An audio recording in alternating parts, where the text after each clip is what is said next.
important for the American public to hear and understand. All right. But while the White House contends that they are not intentionally abandoning Americans or our allies, brave Americans we understand and have heard from are still trapped behind enemy lines. Now more from the woman you heard at the top of the show describing her situation.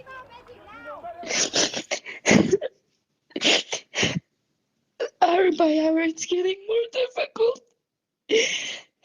Even when the cars pass by, I feel like they're gonna stop by the door and they're the Taliban and they're gonna come in and kill us.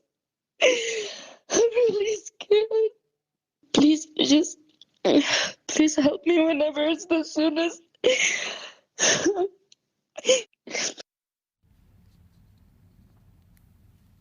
You feel for her.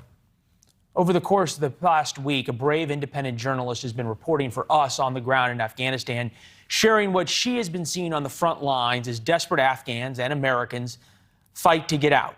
Now we bring you some of her reporting. People, they can lose their life in 1 second because you don't know what's going to be happening and you don't know where the attack is going to come from. A lot of people there and you don't know what's going to be happening in 1 second.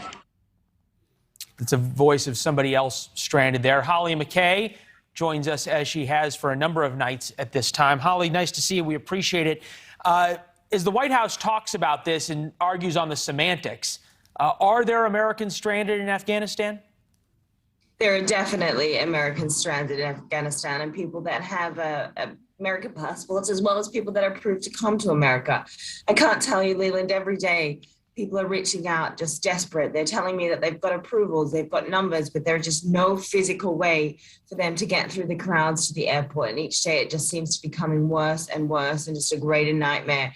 And they're absolutely petrified for their lives. And they're just begging for some kind of a pickup location or escort into the airport because they just physically cannot get there, and it's terrifying. The last people that I know that actually had success getting into the airport actually had to go through a massive sewage canal to get there. So basically, they had to wade through Kabul sewage to be rescued from the other side, and that to me is just not acceptable for any sort of civilized quote unquote operation.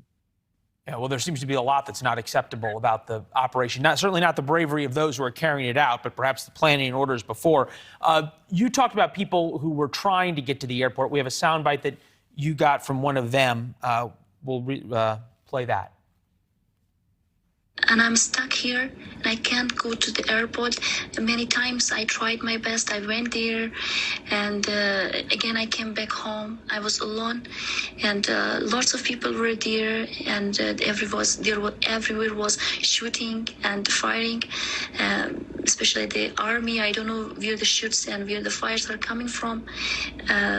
And every people, even I saw from my eyes, in front of my eyes, the people were injured, and the American forces was putting gas on the people, and everyone was shouting, everyone is scared. Can just imagine if that was my sister, had been an aid worker in Afghanistan, now trapped, how really desperate not only are those inside country, but also their family members back home. Absolutely, and it's terrifying for people to see their loved ones in such a place of fear and be on the outside looking in and just unable to physically help them. And there are many Afghans in that position. Do you get the feeling that there's anybody who can help these people, or is it going to take a U.S. military operation of sort of aggressive in large proportions that we haven't considered to help them? Unfortunately, from what I've seen so far, Leland, I really do think it's going to take a larger U.S. contingency to actually leave the wire, to create a physical, secret pickup place where everybody can be kind of mobilized into different small safe houses where the U.S. troops can then physically go in. It's one thing to do that for a couple of hundred people. It's another thing to do it for a few thousand or tens of thousands of Afghans who have visas to come to the United States and have been promised safe passage by the Taliban. When you're talking to your sources in the Taliban, as odd as that sounds, but I know you have them, is there any interest on their part to let these people go, or do they view brutalizing their own citizens and Americans who are still kept there as still good public policy? You know, I think the Taliban itself is a very fractured organization. I think that you have leaders and perhaps different elders that are sort of trying to put quite a PR spin on things and trying to say that they aren't the same Taliban they were 20 years ago. That remains to be seen. But I think that there are just, the Taliban is so big and it's just so vast, and there are so many rogue elements and so many people with different intentions. I mean, you have thousands of people that have been released out of prison, Taliban people that have been in prison perhaps for a decade or longer, and suddenly they're out on the streets and making the most of their freedom. And really, a lot of the leadership is still in Doha, so there really isn't a centralized command for them that are giving orders anyway. So I think it's sort of it's just not possible for anyone to control every single member within the Taliban, and I think we're seeing that now. And I think that I really don't see a way forward for a lot of the Americans without that physical support from our troops right now. It's too fractured.